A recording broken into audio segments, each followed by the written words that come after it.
So we'll again start from 1.7.2. It should be 1.8.1, right? 7.1 we have completed. So this is very important chapter of Srimad Bhagavatam, where we will see the prayers recited by Queen Kunti. तो किस प्रकार से महारानी कुंती भगवान को प्रार्थनाएं अर्पित करती हैं भगवान को, और परीक्षित महाराज को उनको भगवान बचाते हैं. We'll start from chapter 1, 8.1. Canto 1, chapter 8, and verse number 1. Sutta uvacha atate samparetanam swanam udakamiच्छिताम् दातुं सकृष्णा गंगायां पुरस्कृत्य ययुस्त्रियः. Sutta Goswami said, thereafter the Pandavas, desiring to deliver water to the dead relatives who had desired it, went to the Ganges with Draupadi. The ladies walked in front. To date, it is the custom in Hindu society go to the Ganges or any other sacred river to take bath when death occurs in family. Each of the family members pours out a pot full of Ganges water for the departed soul and walks in a procession with the ladies in the front. The Pandavas also followed the rules more than 5,000 years ago. Lord Krishna, being a cousin of the Pandavas, was also amongst the family members. तो ये हमने जैसा पिछली बार चर्चा की थी कि भगवान ने जब ये संसार बनाया है तो संसार के लिए कुछ नियम भी बनाए हैं, और उस नियम के अनुसार संसार को चलने देते हैं भगवान. एंड भगवान भी जब आते हैं तो उन नियमों का पालन करते हैं जनरली. लेकिन जब उनकी इच्छा होती है तब वो नियम तोड़ भी सकते हैं, क्योंकि वो इस नियम को बनाने वाले हैं. तो जब उन्हें कुछ अपने भक्त का गुणगान करना होता है तो सारे नियम तोड़ भी देते हैं. फिलहाल यहाँ पर एक सिंपल जो रूल है उसके बारे में बताया गया है कि जब घर में किसी की मृत्यु हो जाती है तो आपने अपने घरों में भी देखा होगा कि सभी लोग गंगा स्नान या जो नियरेस्ट रिवर है वहां जाकर स्नान करते हैं. यस. असित प्रभु. Yes. तेन नियोदं सर्वे विलप्य च भृशं पुनः अर्पुता हरिपादं रज पूतसरिज्जले. Having lamented over them and sufficiently offered Ganges water, they bathed in Ganges, whose water is sanctified due to being mixed with the dust of the lotus feet of the Lord. Shyam Narayan प्रभु 1.8.3.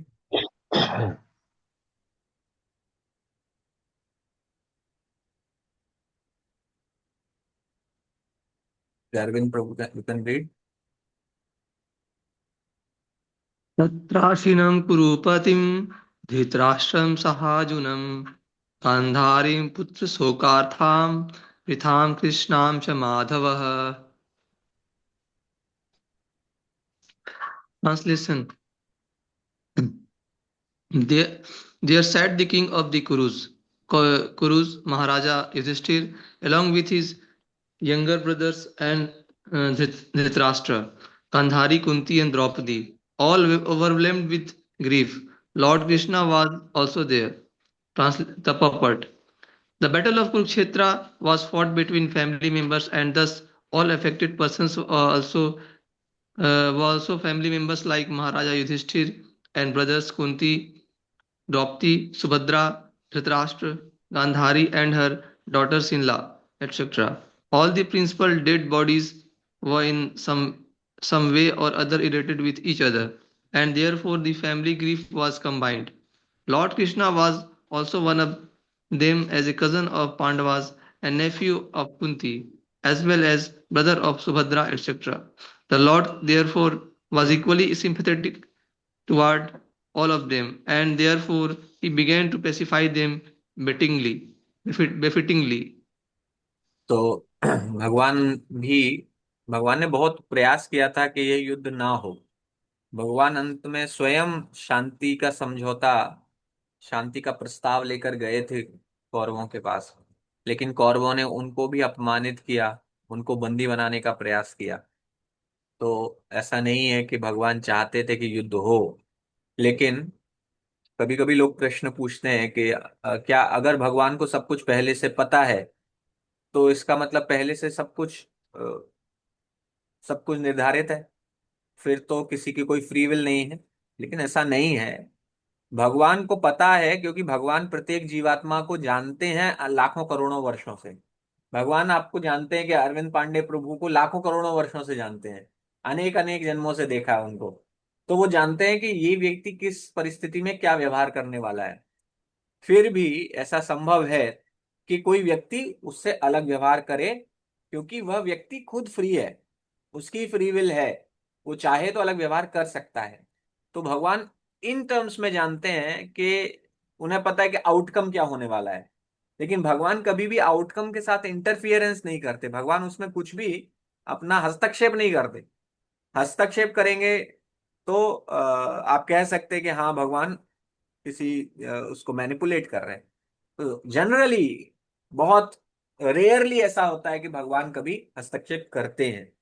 अब जब धर्म की स्थापना की बात होती है, अगर अगर दुर्योधन अपने बड़ों की बात सुन लेता, अ, भीष्म पितामह की बात सुन लेता, विदुर की बात सुन लेता, तो यह युद्ध नहीं होता। भगवान कृष्ण की बात सुन लेता तो यह युद्ध नहीं होता। लेकिन कुछ लोग भगवान को भगवान ही नहीं मानते हैं। दुर्योधन तो सोच रहा था ये कोई जादूगर है, भगवान ने विराट रूप दिखा दिया, फिर भी दुर्योधन सोच रहा था ये तो कोई जादूगर है, शायद ये थोड़ा जादू दिखा दिया उसने। तो लोग जो कहते हैं कि ना मुझे भगवान दिखाओ तब मैं मानूंगा, दुर्योधन के सामने भगवान थे तब वो नहीं माना, तो आपको भगवान दिखा देंगे तो आप क्या मानेंगे? कोई जरूरी है कि कोई आवश्यक नहीं है कि कोई भगवान देख के मान जाए। दुर्योधन, रावण, ये सब लोग भगवान को देखे, उनके साथ युद्ध करे। अगर वो उनको भगवान मानते तो क्यों युद्ध करते?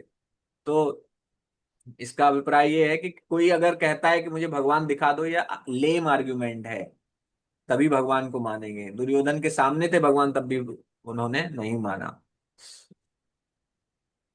तो यहाँ पर मेन जो शिक्षा है प्रभुपाद जी ये दे रहे हैं कि भगवान भी सबके प्रति सिंपैथेटिक थे, उनके मन में करुणा थी, क्योंकि सब लोग दुख से ग्रसित हो गए थे इस युद्ध के कारण। यस, प्रतीक प्रभु।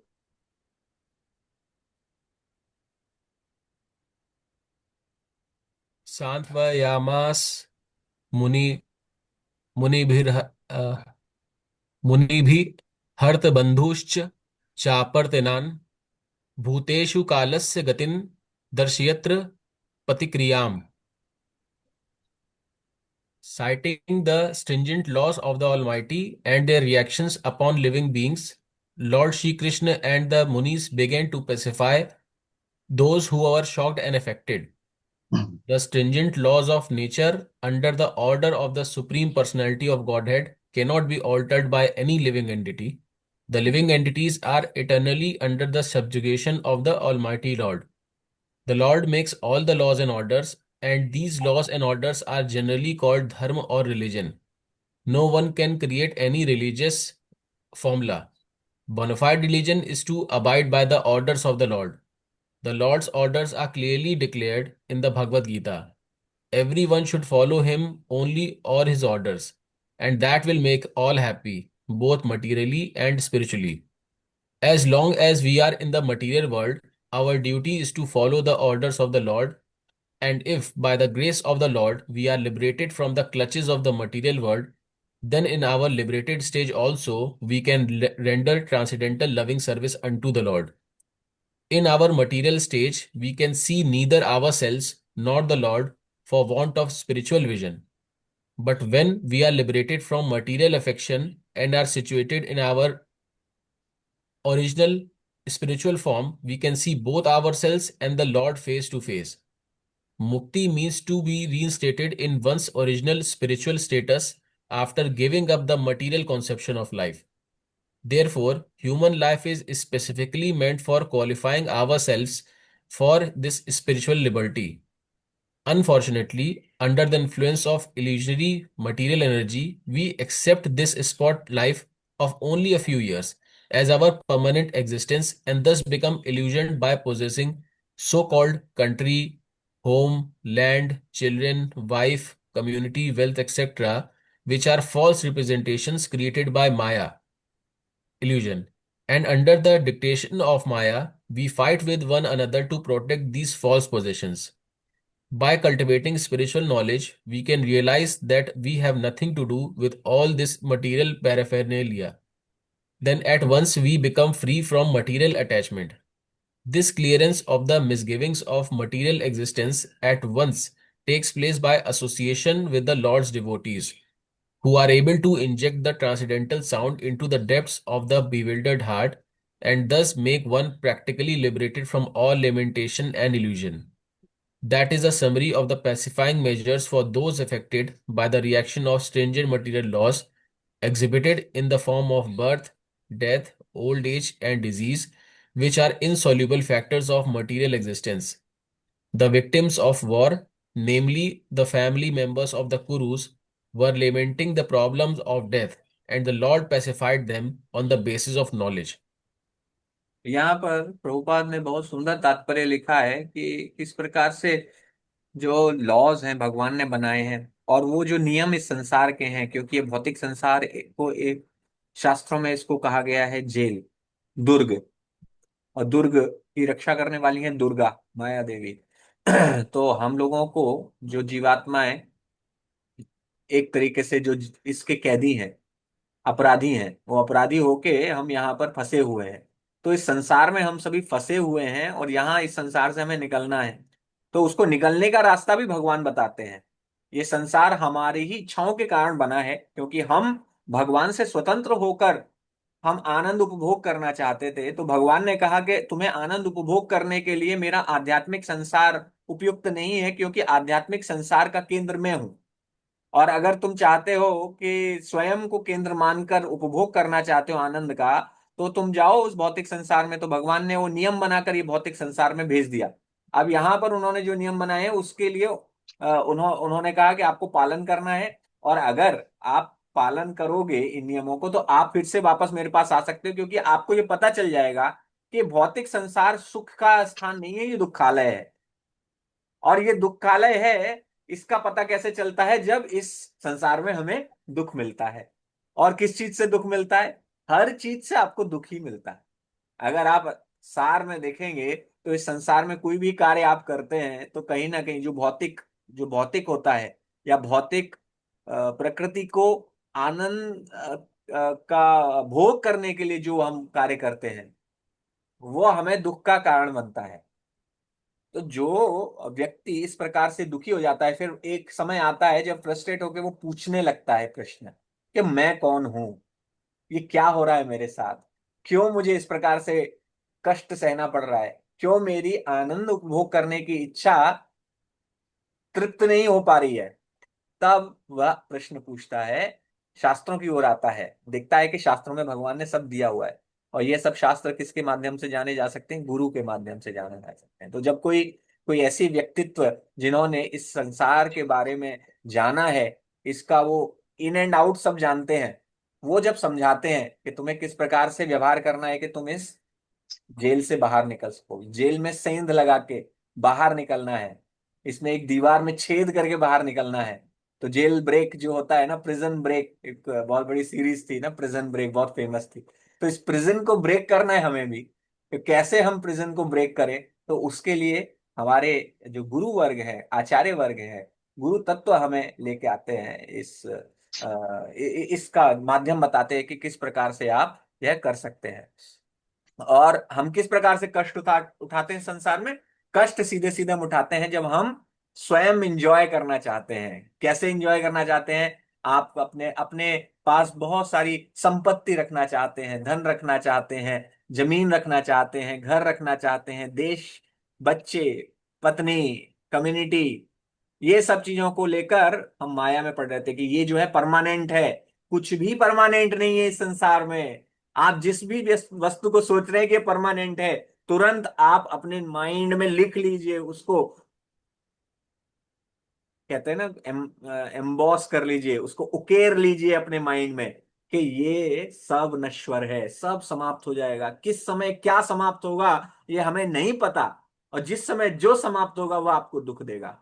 और ये सब समाप्त होगा, एक दिन सब समाप्त हो जाएगा। जिस दिन आपको स्वयं छोड़ के जाना पड़ेगा, ये शरीर त्याग करके जाना पड़ेगा, उस दिन सब सब कुछ वैसे भी समाप्त हो जाएगा। लेकिन वो छोड़ के, शरीर छोड़ के जाने से पहले ही सब कुछ जाने जाता हुआ दिखने लगेगा।